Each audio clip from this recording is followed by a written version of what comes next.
Josh, December 2nd, 2021.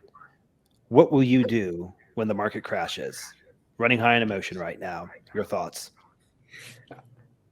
Personally, for myself, I'm not sure. We'll see what happens when we get there. But let's kind of talk about the philosophy of market crashes first, just to kind of see. And I've seen Grant Williams do a podcast on this, and I've rewatched it too many times to be proud of.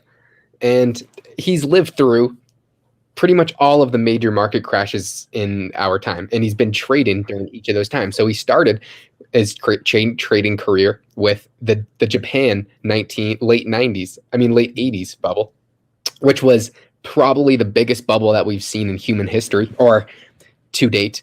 And I would argue that it's similar to what we're witnessing today, maybe even bigger. The Japan, everyone's argument was, oh my God, stocks are going to go up forever.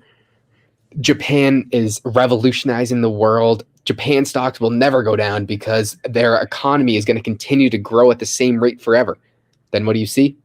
A massive crash. Then he was talking about the 1999 bubble. Same thing. Everybody's talking about stocks. Everyone's piling into them, leveraging up, getting in at the top. And then same thing, comes crashing right back down. Same thing with 08. But why? Like, there's people today that have turned, millions of people that have grown their wealth by an exponential rate. Let's say you started with $50,000, you toss it into some crypto, and now it's realistically, it could be worth like $5-10 million. So now you're thinking, okay, I have 10. Let me just jump in. 5 to 10 million of unrealized gains. Just throwing that out there. So you have $5-10 million. That is enough wealth to last you the rest of your life.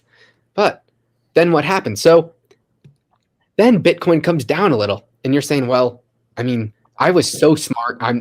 Bitcoin is the thing that's gotten me rich. It's just going to continue to go up. So let me just buy a little bit more. Then it drops a little more. Then you say, well, my thesis is the same. I know I've been right for this long. I'm not going to be wrong now. Then it just comes a little more. Then you say, okay, well, this is the buying opportunity of a lifetime. So I'm going to margin up a little. And then this will be my last time buying the dip. But that's all it takes. Now you're margined up and it keeps on falling. You're forced liquidated. And that is how you see these people who make so much money during these manias and then lose it all and some. It is a disgusting feat. So this week, I have quite literally felt every single emotion. I got humbled big time. And not even just with portfolio losses, just with the amount of emotions that I was feeling. And it's really a humbling experience when you realize that you're not that smart. And the market will always know more than you. So let me just give you some real examples. I didn't actually lose that much money, but the rate at which things can change is so much faster than you would expect. And it just happens in an instant. Everybody thinks that, all I'm going to do is I'm just going to wait a little bit longer, and then I'm going to sell, and that will be the top. Then I'm going to ride the wave down and then buy it when it's low. I don't know how many people I know that have said that. I've said that, and it just never ever works like that. If you just the phrase that comes to mind is, "I love it when I lie to me."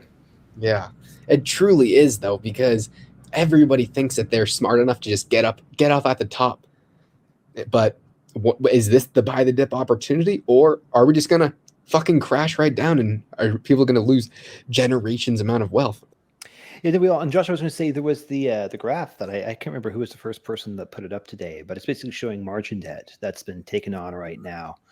And when I look at this, and especially when you see right here the increase right there, just jumping up, I don't know, man. I don't know. Yeah, and that's the same thing. So let's say we see this dip, right? People buy the dip. What happens if it keeps on dipping? Yeah, I bought the dip, but it keeps on dipping. Yeah, that's a good one. And then you say, well, my thesis is the same. I know that this is what made me all this money. I'm just going to buy it again. And then Yeah, but see, here's the other thing too that I kind of want to jump in on here, and it's that like many people I think have this thesis of, oh, I put money in the stock market and stocks go up, and well, I mean, great, I'm glad that it works for you when it does, but the problem is that like you're right for the wrong reasons, and that means you're right until you're wrong. And the way I think about that is that like if you're investing for some larger blue chip that pays a dividend, or you think there's going to be a commodity play, you want to go long oil or coal, uranium, whatever, you go for it. But just this random ass, I'm going to basically take the bowl of spaghetti, throw it at the wall, and see what sticks style investing for the market. I mean, if it works for you, great, but don't let the assumption of your success make you think it's your brilliance, because it just might be your dumb luck. That's I think the key. You have to know when you're lucky. And that was a really great line that you just said, because I have been very lucky, and I'm at least aware of it, and I know where I've been lucky and where it was more a knowledgeable play. I've actually made the most amount of money that I've ever made off a dumb fucking trade. That I know that I got lucky. It went from like $3 to 18 in 3 days.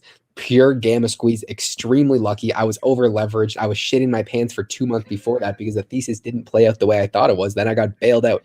It was pure luck, and that is the only way to say it. But if I thought that I was smarter than the market, and that I knew something that no one else did, I would have just kept on buying the dip, and I would be bankrupt right now. And that's a thing that you and I were talking about a little bit before. Gammon mentioned it on his video earlier today, where you have people who they take their look. Of course, I want everyone to be successful. Who doesn't? But they assume that their success is a result of their brilliance, for lack of a better way of saying it. And so when things start going the other way, you have this emotional buy-in. It's like this. It's like this. Like brilliance, it's like ego that masquerades as brilliance for these people. And so I mean, just as you were saying a second ago, when things go away from them, they don't have the wherewithal, they don't have the foresight to get the hell out of town, to cut the losses or to take the gains back. They write it down, they leverage up thinking it's going to dip, and that just basically puts them further and further into the problem seat, because when it goes further down, now they're looking at liquidation. So anyways, just no need to ramble on. I think that you said one big mistake. Don't you know stocks only go up forever? And that's the only way. Money printer go burr. Yeah, average a 10% return for forever. That is one of the things that hurt me the most, because that is the most cherry-picked data of all time. That's been happening for the past 40 years, and we've also been in a 40-year decline of yields. If yields are going lower, the quote-unquote MMRI is going to continue to go lower, which means Greg Manarino is going to say risk in the market's decreasing, but that might not be the case. If we're having a deflationary bust, then risk could be actually rising. And let me just say one more thing. In the Japan 1987, 88, or 89 market crash, it took over 40 years for the market to get to the same level in nominal terms. Imagine that. Let's say you are a 30-year-old guy right now. You have all your money in the market. Let's say it's $100,000. You have $100,000 in the market, and we see a Japan type of market crash. You are going to be 70 years old when you make that $100,000 back. Think about that, Justin. And that's not adjusted for inflation. That's the actual, just the numbers there. Oh, and one other thing too that's rebounds upon too. It also stops you. If let's say you're 30 years old, you are, if not already in the prime spot, you're getting to the prime years of settling down, starting a family, if that's your bag.